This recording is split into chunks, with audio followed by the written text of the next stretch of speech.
फरीदाबाद के बीपीटीपी थाना क्षेत्र स्थित आगरा नहर में कूदे शादीशुदा महिला रश्मि उर्फ रजनी और युवक आकाश उर्फ अक्कू के शव एसडीआरएफ की टीम ने करीब 24 घंटे तक चले रेस्क्यू ऑपरेशन के बाद बरामद किए हैं। दोनों के शवों को पोस्टमार्टम के लिए बीके सिविल अस्पताल की मोर्चरी में रखवा दिया गया है। आपको बता दें कि शव बरामद होने के बाद एक चौंकाने वाली बात सामने आई है। पुलिस के अनुसार युवक का बायां हाथ और महिला का दायां हाथ मोबाइल चार्जिंग केबल से बंधा हुआ था। घटना के बाद दोनों परिवार बीके सिविल अस्पताल पहुंचे, जहां मीडिया के सामने उन्होंने एक दूसरे पर गंभीर आरोप लगाए। मृतका के पति शिवम चौधरी ने आरोप लगाया कि उसकी पत्नी फ्रीलांस मेकअप आर्टिस्ट थी और जिम जाने के दौरान उसकी पहचान आकाश से हुई। उनका कहना है कि आकाश ने किसी तरह उनकी पत्नी का मोबाइल नंबर हासिल कर उसे परेशान करना शुरू कर दिया था। इस संबंध में पहले पुलिस चौकी में शिकायत दी जा चुकी है। उन्होंने निष्पक्ष जांच की मांग करते हुए कहा कि सच्चाई सामने आनी चाहिए कि दोनों की मौत आखिरकार कैसे हुई। कि एक्चुअली ना मेरी वाइफ मेकअप आर्टिस्ट है, ये फ्रीलांसर है। अरे आ गया। तो इसने नियर बाई जिम स्टार्ट किया, मुझे बताकर कि भाई जिम करना है मुझे। ठीक है, वहाँ ये गए, वहाँ इन्होंने जिम स्टार्ट किया। उसके बाद धीरे धीरे उस लड़के ने हाय हेलो चालू करी और उसके बाद बातचीत करनी चालू करी। डेली रात में परेशान करने लगा। मेरी वाइफ ने रोका, वो नहीं मानी। नहीं मानने के बाद उसके बाद जब वो नहीं माना तो उसने क्या बोलते हैं परेशान करना चालू करा। कब से परेशान कर रहा था? समथिंग 2-2.5 महीने से। सर क्या नाम था? उसको रोका भी गया था और उसकी ना महिला थाने में कंप्लेन भी करी थी 16 सेक्टर में। सर क्या नाम था? और मैं रश्मि चौधरी। रश्मि कितनी उम्र थी रश्मि की? 32। सर कोई बच्चे भी हैं? नहीं, बच्चे नहीं। शादी कब हुई थी आपकी? सर शादी हुई थी 2017 में, 10 साल हो गए मेरी शादी। जी। तो सर किस बात को लेके दोनों में ये हुआ है सर? सर ये मुझे आइडिया नहीं है क्योंकि मैं ऑफिस में था। मुझे तो पुलिस वालों का फ़ोन आया कि आपकी गाड़ी यहाँ पे बीपीटीपी पे खड़ी मिली है। गाड़ी आप ही की थी? हाँ जी, मेरी वाइफ के नाम से थी गाड़ी। सर आप कहाँ जॉब करते हैं? मैं अब गुड़गांव जॉब करता हूँ। पुलिस का स्टिकर लगा हुआ था गाड़ी? हाँ जी। एक्चुअली हमारे कज़न जो ब्रदर हैं वो पुलिस में हैं मेरी वाइफ की तरफ से। तो वो अभी फ़िलहाल ट्रेनिंग पे हैं, मधुबनी कहीं ट्रेनिंग उनकी चल रही है। तो वो पिछले 4 जिस तरीके से हाथ बंधे हुए थे गाड़ियों के, तो उस तरीके से क्या लगता है आपको? सर मुझे तो आइडिया नहीं है कि ये है क्या, मैं भी समझ नहीं पा रहा हूँ क्योंकि मेरे अंदर भी बहुत सवाल चल रहे हैं जिसके जवाब किसी के पास नहीं है।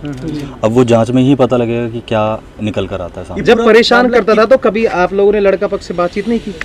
नहीं, एक्चुअली जब थाने में महिला थाने में कंप्लेन करी थी तो भाई और उसकी मम्मी आए थे, समझाया था। समझाने के बाद उसकी मम्मी ने माफ़ी मांगी थी मेरी वाइफ से कि बेटा अब ये आगे से गलती नहीं करेगा और अगर आगे ये करता है गलतियाँ तो मैं आज तेरे साथ चल के कंप्लेन करवाऊंगी इसकी थाने में। कितने दिन से सब लगभग चल रहा था? समथिंग 2-2.5 महीने से परेशान। 2-2.5 महीने से चल रहा था। ये एक्चुअली जैसे मेरी वाइफ निकली कहीं तो ये पीछे पीछे बाइक से, गाड़ी के आगे बाइक लगा देना, परेशान करना।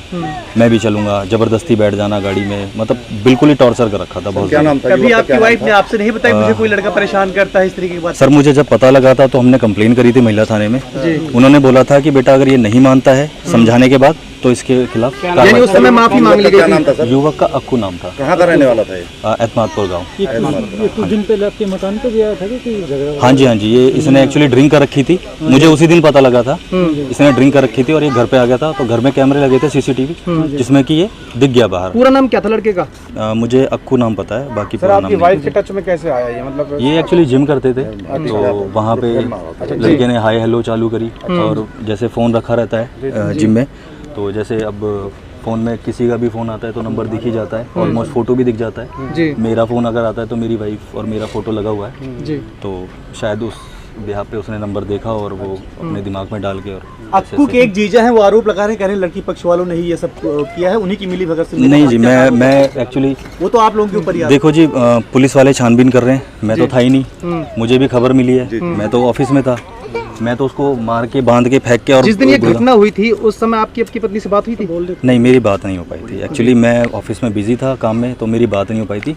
मेरे घर में सीसीटीवी लग रहा है तो मैंने फ़ोन में देखा था, गाड़ी घर पे खड़ी है तो मैंने भी सोचा घर पे ही होंगे, सब आराम कर रहे होंगे। सर प्रशासन से क्या उम्मीद रखते हैं? प्रशासन से उम्मीद ये रखता हूँ कि जो भी हो, जो भी गलत हो, जो भी सही हो, वो सख्त से सख्त कानूनी कार्रवाई की। निष्पक्ष जांच हो। हाँ जी, निष्पक्ष। आप कहाँ जॉब करते हैं? मैं गुड़गांव सर। क्या नाम है आपका? शिवम। आपकी पत्नी का नाम क्या था? रश्मि चौधरी। ठीक है, रश्मि।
सर लड़की रोशनी और रजनी उर्फ रजनी नाम था इसका जी।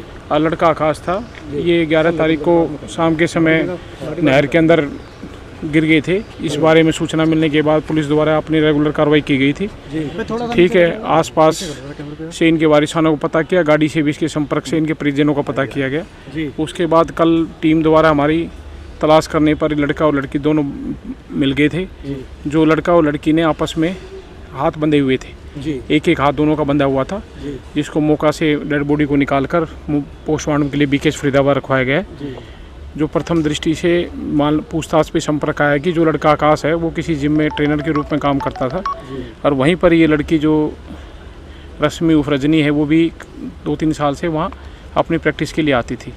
इन लोगों का आपसी तालमेल तो बोलचाल तो था ही, पर अभी फ़िलहाल ये है कि भी इन लोगों ने अपनी जीवन लीला समाप्त की है। इसके लिए तफ्तीश तस्दीक सर लड़का पक्ष वाले ये आरोप लगा रहे हैं कि किसी तीसरे बंदे ने उन दोनों के सिर पे हथौड़ा मार के उनकी हत्या की और फिर उनको नहर में फेंका है। सर ऐसी कोई चीज़ सामने नहीं आई है अभी, पर फिलहाल पीएमआर की रिपोर्ट और जो इनके कॉल डिटेल हैं, सीडीआर हैं, और जो जहाँ पर ये लोग आपस में प्रैक्टिस के लिए आते थे उन मालिकों को भी शामिल अनुसंधान करना जरूरी है, जब भी हम इस बारे में कुछ बता पाएं। चोट दोनों को लगी थी, दोनों के सिर पे लगी हुई है या एक के लगी हुई है? सर ये नहर से निकाली हुई डेड बॉडी है जी सर। इसके संबंध में ज़्यादातर डॉक्टर पीएमआर ही बता पाएंगे। पीएमआर डॉक्टर भी ये बता पाएंगे कि चोट दोनों के है, एक के है। जांच में क्या पता चल पाया है? आप आश्वस्त क्या करेंगे? जांच में तो इतना ही आया है कि भी इन दोनों के आपस में बोलचाल था, और बोलचाल की वजह से किसी वजह से इनकी को आपस में बातचीत किसी वजह से रुक गई, और जो परसों का जो इश्यूज़ है, जो कल डेड बॉडी मिली है, इसके बारे में जो फर्स्ट इन्फॉर्मेशन के मुताबिक अभी तस्दीक तफ्तीश जारी है। कॉल डिटेल और सीडीआर पे कार्य किया जा रहा है,